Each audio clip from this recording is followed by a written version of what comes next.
कुछ कह नहीं पाए। थोड़ी देर बाद वे उठकर बाबा जी की कुटिया में गए। बाबा जी उन्हें देखकर स्वतः कहने लगे, तिवारी रो रहा है, घर से पत्र आया है, ला हमें दिखा।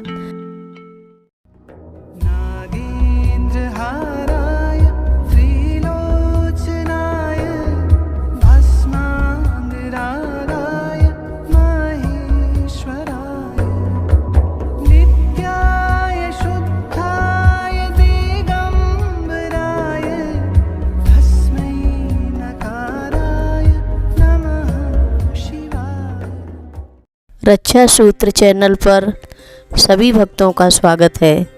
हम सभी भक्तों को महाराज जी की अद्भुत पावन कथाएं सुनाने जा रहे हैं। कृपया सभी भक्त ध्यान से सुनें। एक बार महाराज जी ईश्वर चंद तिवारी को अपने घर कानपुर से अपने साथ कैंची ले आए थे और 1 महीना उन्होंने आपको अपने पास रखा। तिवारी जी की आर्थिक स्थिति अच्छी नहीं थी।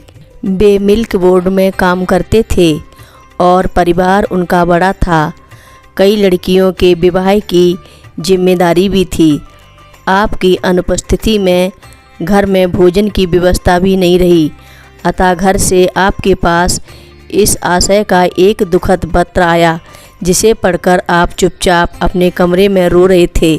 संयोगवश आपके कानपुर के एक मित्र श्री भगवती सेवक वाजपेयी उनके पास पहुंच गए और उनसे उनके दुख का कारण पूछने लगे। तिवारी जी ने वह पत्र दिखाकर अपनी स्थिति से उन्हें अवगत किया। वाजपेयी जी मौन रह गए, कुछ कह नहीं पाए। थोड़ी देर बाद वे उठकर बाबा जी की कुटिया में गए।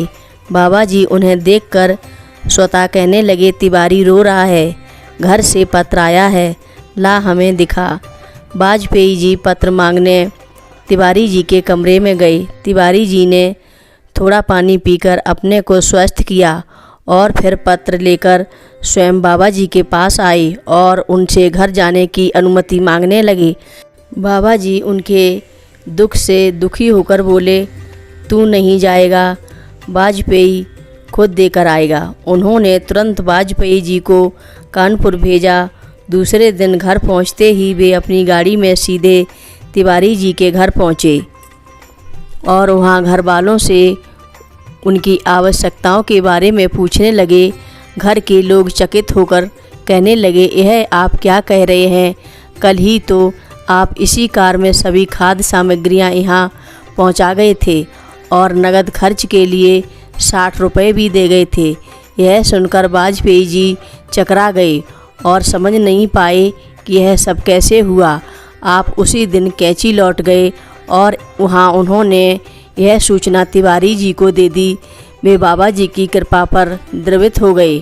बाद में बाबा जी ने तिवारी जी को कानपुर में ही सस्ते दाम में बृहत ज़मीन खरीदवा दी, जिससे उनकी आर्थिक स्थिति सुधर गई और वे अपनी जिम्मेदारियों का भी निर्वाह कर सके।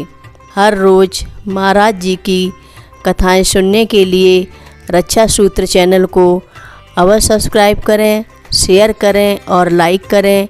घंटी बजाना ना भूलें। कमेंट बॉक्स में लिख भेजें, जय नीव करोरी बाबा जी महाराज। बोलो नीव करोरी बाबा जी महाराज की जय बोलो।